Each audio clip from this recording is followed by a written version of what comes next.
Last time, we fixed the wealth flow with obsidian. This time, it's the koi fish. You wear it for luck, for money, for success. But Feng Shui isn't just about the symbol. It's about the direction. If your koi swims the wrong way, you're not gaining wealth. You're leaking it. In Feng Shui, the koi fish isn't just a pretty charm. It's a story. A story about swimming upstream against the current until you become the dragon. That's why so many wear it during exams, interviews, or when chasing a dream. Not for luck, but for resilience. But here's the truth. In money, Feng Shui, direction matters. If the fish doesn't face the right way, it blocks wealth. It scatters your focus. It breaks your momentum. So before you count on the koi, check which way it's swimming. If you've ever felt like you're trying so hard, but something keeps pulling you back, this video might explain why. We've talked about obsidian, quartz, and tiger's eye in past episodes. Each keychain tells a different story. This one is about not giving up too soon. So stay till the end. Because the tiniest mistake in your koi charm could be the reason your money and momentum just won't flow. And if this speaks to where you are right now, check out the full playlist on keychains. Your energy deserves better. You added a koi keychain to your bag, thinking it would help you study, stay sharp, push through. But instead, you feel tired, unfocused, almost like you're working against yourself. That koi is swimming, yes, but not with you. It's facing out, outward, pushing your energy away from your center. Most people clip the koi keychain on their bag or keys just because it looks nice. They don't think about direction. And honestly, no one teaches you this stuff, right? But in Feng Shui, direction isn't decoration. It's intention. The koi fish symbolizes swimming upstream, persevering, transforming, becoming the dragon. But what happens if the fish is swimming away from you? It sends the wrong message to your energy field. My goals are out there, far away from me. My efforts are scattered, not centered. Even worse, when the koi faces outward, it becomes a symbol of escape, running away, not anchoring. And here's the subtle danger. This small mistake can trigger a mental loop, where you keep chasing results, but never feel grounded in your own effort. It's like you're doing a lot, but you're not building anything. In Feng Shui for wealth and clarity, this matters more than you think. When the charm swims outward, your focus disperses. Money thoughts feel scrambled. Efforts feel scattered. You start feeling like you're chasing something you can't quite catch. So here's what you do. And it's super simple. Take your koi keychain. Look at where the fish's head is pointing. If it's facing away from you, like outward from your bag, or dangling off your keyring facing out, you gently flip it. Reclip it so the koi's head faces toward you, toward your chest, toward your journal or your study table, or toward your wallet if it's attached to a bag. Why does this matter? Because in Feng Shui, the direction of a symbol isn't random. It's a message. A koi swimming toward you is a signal. I am bringing focus inward. I'm channeling my effort here now. I'm not scattered. I'm steady. It also shifts the way your mind talks to itself. Instead of, I hope this charm works, your body starts feeling, I'm in sync, I'm moving forward. That little flip, it turns a cute decoration into an energetic anchor. My niece had this little koi keychain. dangling from her backpack during college prep season. She said she liked it because it looked hopeful. But those weeks were rough. She'd study hard, and then blank out mid-practice test. Always tired, always second-guessing. One night, while we were eating instant noodles at the kitchen table, she mentioned she was planning to wear the keychain into the exam room. I asked, "Hey, which way is the fish facing?" She looked down. It was pointing away, head out, tail in. I didn't say much, just told her, "Try flipping it. Let it swim with you tomorrow, not out into the world." She laughed, thought it was silly, but she flipped it. The next evening, she texted me. I don't know what happened. I wasn't even that confident. But I wasn't panicking either. I felt like I could just breathe and do my thing. And honestly, that little shift made a big difference. Not in the test, but in her. After flipping the koi, something shifted. It wasn't loud. It wasn't magical. But it was steady. She wasn't second-guessing every answer anymore. She wasn't spiraling into that I'm failing headspace. Instead, there was this calm, like her brain had space again, like her energy stopped running in circles and started moving in one direction.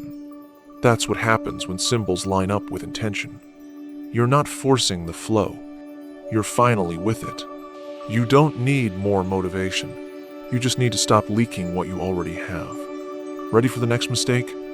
It's one almost every ambitious person makes. Trying to become the dragon too fast.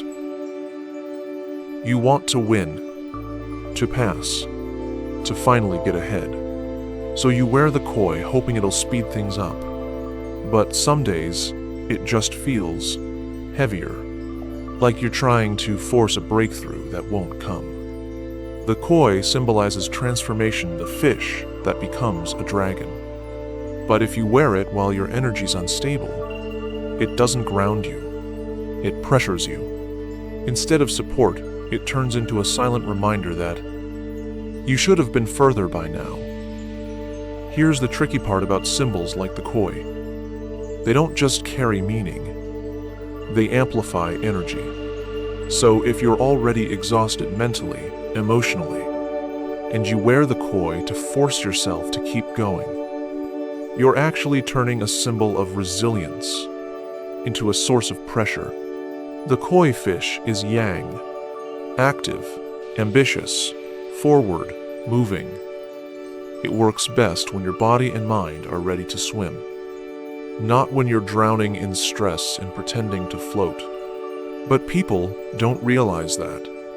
They wear it during all-nighters, during emotional breakdowns, during burnout, not as a quiet companion, but as a last-ditch effort to push through. And that's the mistake, because energy doesn't lie. You can't fake flow. If your inner state is fried, even the most powerful charm can't fix it.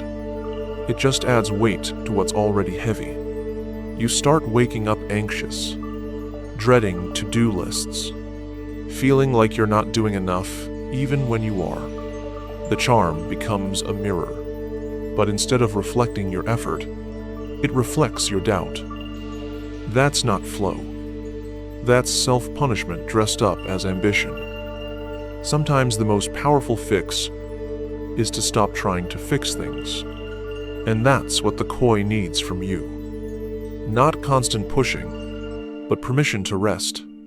If you've been feeling off, tired all the time, waking up anxious even though you're doing all the right things, just pause.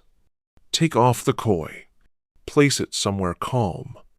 On your desk, by your journal, or even in a small dish with sea salt. Let it sit still. Let you sit still. Why? Because when you're already burnt out, symbols like the koi don't ground you. They magnify the imbalance. So give yourself a few days. Sleep without it. Breathe without trying to manifest anything. Do something simple. A walk, a playlist, a nap without expectation. And then, when you feel even a little more clear, bring the koi back. But this time, wear it not to push harder, but to flow with steadier steps. A charm should walk beside you, not drag you faster than you can go. There's a legend from Asia, a story told beside rivers, passed down through steam and silence. It's about koi fish who swim upstream, trying to reach a place called Dragon Gate. Most of them never make it. The water is too wild, the rocks are sharp, and the climb endless. But the story says, one koi waited, not out of fear, but instinct, while others pushed harder, fought the current, and slipped back into exhaustion. This one koi paused beneath a quiet rock. It watched. It rested. It gathered rhythm, not speed. And then, when the flow calmed and the moon shifted, it rose. Not fast, but true. And when it leapt, the sky didn't resist. It opened, and the koi became a dragon. This is why we pause. Not to give up, but to rise when the river's ready. Legend. Carp leaping the Dragon Gate, Liu Tiao Long Men, an enduring tale of patience, perseverance, and right timing in East Asian folklore. After the pause, your mind starts feeling quieter. Not perfect, not fixed, just less frantic. You begin to notice small things again. The breath in your chest, the sound of your own thoughts. And that's when energy shifts. You're no longer trying to force success. You're simply aligned with the current, rooted, ready. That's when the email arrives, or the clarity lands, or the moment opens, not because you chased it, but because you finally stopped running against yourself. It's not luck, it's timing, and the koi waited for you to be ready. The koi doesn't rush. It swims until the river opens. But not all rivers are clear. Some pull you down without you noticing. Let's talk about that next. Some koi glimmer. Some just feel heavy. You thought it was a symbol of success, but lately you feel foggy, sleepy, disconnected. In Fengshui, everything holds energy, including the material. When your koi is made from the wrong element, it doesn't reflect light. It absorbs it, including yours. We don't usually think about what a charm is made of. It's just a keychain, right? So we pick the one that looks strong, or shiny, or luxury. But in Feng Shui, the material of a symbol matters, as much as its shape. If you're naturally a water-type person, calm, inward, intuitive, and you wear a koi made of dense metal or deep black stone, that charm can weigh you down emotionally. It's not just not helping, it's subtly draining you. Because energy works like this. Some materials stabilize you. Others suppress you. When a charm holds too much of a grounding element, it pulls your flow inward, to the point you feel stuck, flat, or invisible. And it creeps in slow, not like a crash, more like a fog. You start sleeping more, but resting less. Your drive fades. You're not sad, just off. And the weirdest part? You don't blame the koi. You blame yourself. You think maybe you're lazy, unfocused, unmotivated. But really, your energy is just in the wrong container. You might find yourself zoning out more, less creative, less connected to what you're doing.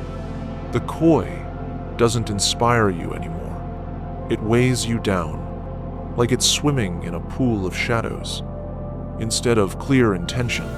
Okay, so your koi doesn't feel right. Not because of the symbol itself, but because of what it's made from. Let's make it simple. Start by checking how you usually feel. Do you overthink a lot? Do you get stuck in your head?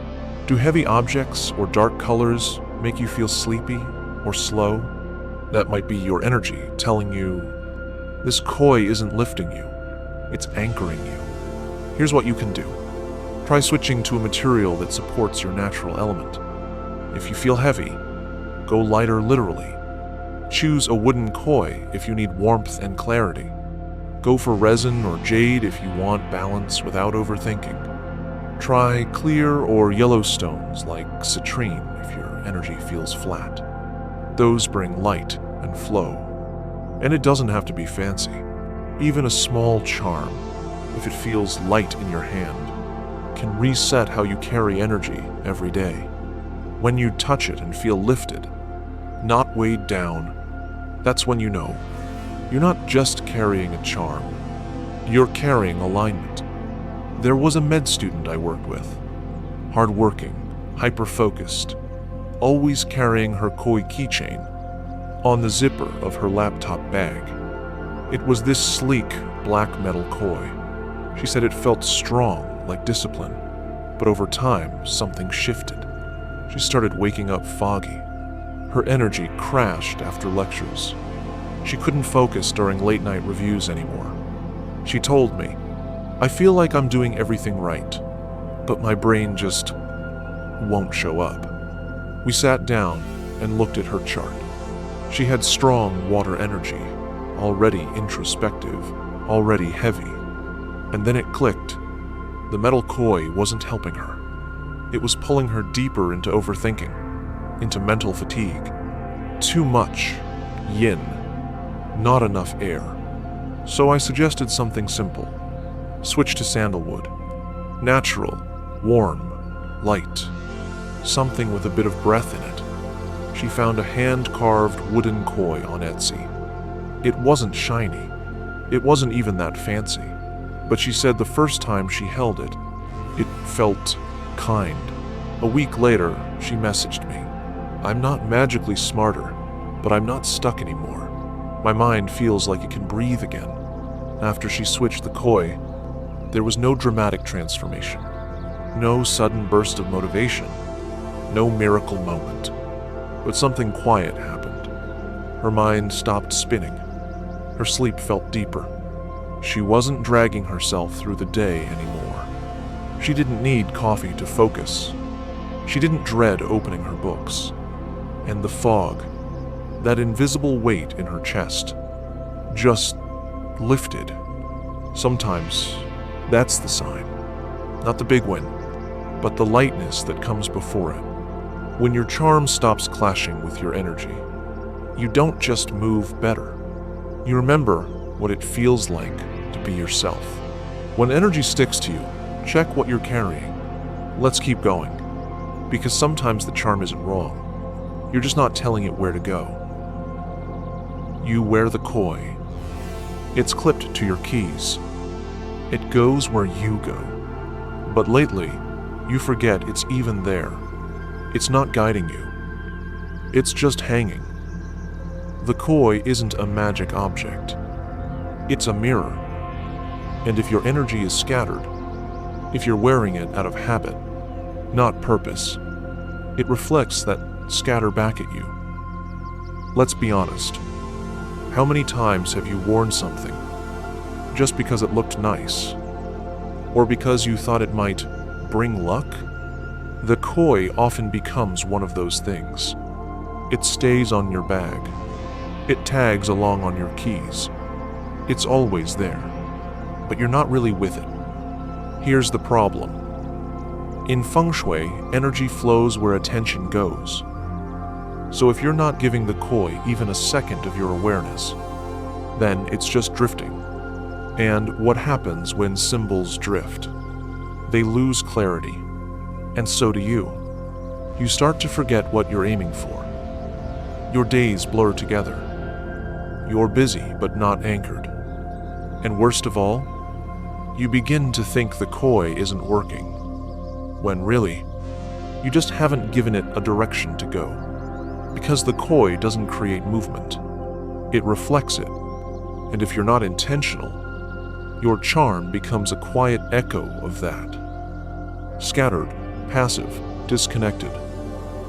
Wearing the koi without purpose is like setting out on a trip, but never choosing a destination. You'll stay moving, but you won't get anywhere that matters. You'll find yourself procrastinating more, feeling aimless, setting goals and forgetting why. It's not because you don't care. It's because your energy has no anchor. The koi isn't pulling you forward, because you haven't told it where to go. Energy flows where your intention goes. So if your koi keychain has become just another object, it's time to bring it back into your awareness. And you don't need a big ritual. You don't need incense, candles, or a moon phase. You just need 10 quiet seconds. Every morning, hold your koi, really look at it, and whisper one simple sentence. Not to the charm, but to yourself. I'm focused today. I let go of panic. I'm moving forward, not faster, just clearer. What this does isn't magical. It's directional. You're telling your energy where to go.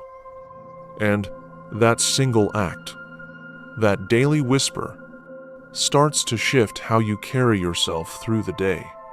Instead of letting the koi drift on your bag, you let it walk with you. Now, the charm becomes an anchor. Now, it has assignment. And in Fengshui, when a symbol has clarity, so do you. Because energy loves instruction. And all it ever needed from you was to be invited in. She was in her late 20s, balancing an MBA, a part-time job, and building her own Etsy shop. Her life was a constant scroll of deadlines and half-read emails. She had 3 charms hanging from her tote: a koi, a rose quartz, and a little evil eye. I asked her one day, "What do these mean to you?" She paused, then said, "Honestly, I don't remember. I think I got them because they looked spiritual." And that was the problem. She was carrying symbols, with no stories, no clarity, just hope. I didn't ask her to take them off. I asked her to pick one, and every morning, just one sentence. She chose the koi. For the first few days, she felt silly. But then something shifted. Each morning, before leaving the house, she'd touch the charm gently and say, "Help me remember why I'm doing this." No mantras, no chanting, just that. After a couple of weeks, her tone changed. She wasn't less stressed, but she stopped floating. Her decisions felt sharper. Her days had rhythm. And she said, "I don't feel like I'm just surviving anymore. I'm showing up." After she started whispering to her koi every morning, her energy didn't just get stronger, it got quieter. The noise didn't go away, but now it didn't own her. Her to-do list still existed. The pressure was still real, but something felt different. She wasn't moving from urgency anymore. She was moving from clarity, and clarity doesn't shout. It hums. That's the real power of intention. When you know where you're swimming, even a full day feels like calm water. The charm is never stronger than the meaning behind it. Now, let's talk about the biggest misunderstanding. That the koi will bring you luck, just because you want it to. Some people wear the koi like a compass. Others wear it like a lifeline. And when things don't go their way, they start to wonder, maybe this charm doesn't work anymore. The koi isn't a lucky token. It's a mirror of momentum. If you're waiting for it to change your path for you, you're not inviting energy. You're outsourcing it. We don't always realize we're doing it. But when life feels stuck, when we're tired, confused, lost, we start looking outside ourselves for something, anything, to help us feel in control again. And that's when the koi turns from symbol to crutch. It becomes the thing we hope will fix it all. Maybe if I wear this, things will change. Maybe it'll help me pass, get hired, feel better. But here's the quiet truth. No charm, no matter how sacred, can do your part for you. The koi is a reminder, not a shortcut. It holds energy, yes, but it's your intention and action that move that energy forward. When you skip the work and put all your hope in the charm, you disconnect from your own power. And that's when the spiral starts. You feel frustrated. You start to doubt.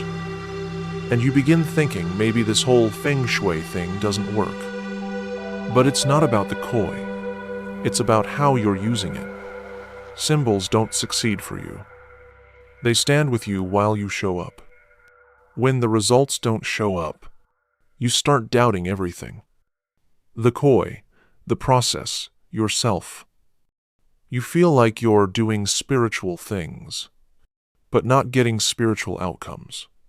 But the truth is, you gave the koi the job you were meant to do yourself. Here's the shift. You don't need to throw the koi away. You just need to invite it back into the right role. Not as your fixer, not as your rescuer, but as your reminder. A koi isn't a lucky button you press. It's a quiet nudge that says, hey, keep going, you're stronger than you think. So instead of asking it to magically bring results, use it to reconnect with what already lives inside you. Each time you touch it, anchor into a sentence like, I'm not waiting for luck, I'm preparing for it. This charm doesn't do the work I do. I'm showing up with or without guarantees. And don't just say it. Feel it. Let the koi be a symbol you rise with, not something you hide behind. Because when you take your energy back, the charm becomes something far more powerful than luck. It becomes alignment. She was preparing for her medical board exams, the kind of test that squeezes everything out of you. And like many others, she wore a koi charm clipped to her pencil pouch. She didn't really know why. Someone had told her it meant success, so she held onto it like a quiet wish. But she failed.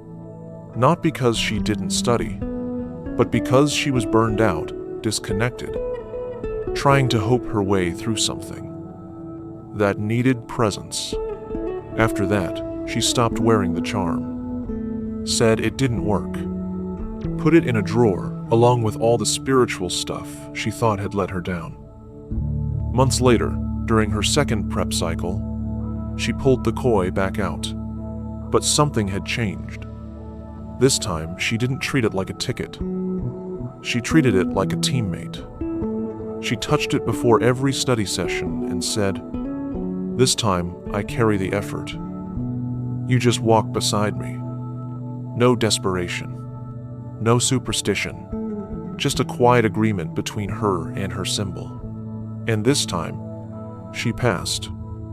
Not because the charm had changed, but because she had. She wasn't leaning on it. She was walking with it. Once she stopped expecting the koi to carry her, she started carrying herself differently. She walked into the exam room, not hoping the charm would save her, but trusting she had done the work. And that shift changed everything. Not just the result, but the way she held her pen, the way she breathed, the way she believed herself. Because when you stop outsourcing your power, you don't just get better outcomes. You feel better being you. And the koi? It became quiet again. Not because it stopped working, but because it was finally flowing with her, not ahead of her. The koi doesn't carry you. It swims with you. Now, let's take all this energy and reset your flow together. 1. Turn your koi inward. Before you leave the house, check the direction of your koi. Let the fish face inward toward your heart, your bag, or your workspace. This one tiny shift tells your energy, I'm not leaking focus, I'm swimming with it. Because in Fengshui, direction isn't cosmetic. It's alignment. 2. Choose a material that matches you. Feel into your charm. Does it feel grounding or too heavy? If it dulls your mood or makes you overthink, try switching to a lighter texture, wood, resin, or gentle crystal. You're not just choosing a look. You're choosing how your energy breathes. And the right material lets your flow stay yours. 3. Give it a job daily. Every morning, pause for 10 seconds. Hold your koi and speak one simple line. I stay clear today. I keep moving without rushing. Let this energy stay focused. This isn't about magic. It's about memory. Each whisper brings your energy back to center. So you stop floating and start choosing. Maybe your koi's been there the whole time. On your bag, your keys, your desk. But you just needed to see it differently. Not as luck. Not as magic. But as a mirror. A mirror for your direction. Your pace. Your readiness to swim steady, not fast. And if this speaks to where you are right now, you're not alone. Tell me, what intention will you whisper to your koi tomorrow? Drop it in the comments. Let this be your first act of flow. And if you're exploring how energy flows through your everyday life, from crystals to coins, keys to corners, there's more waiting in the playlist below. Let's keep swimming, but with purpose.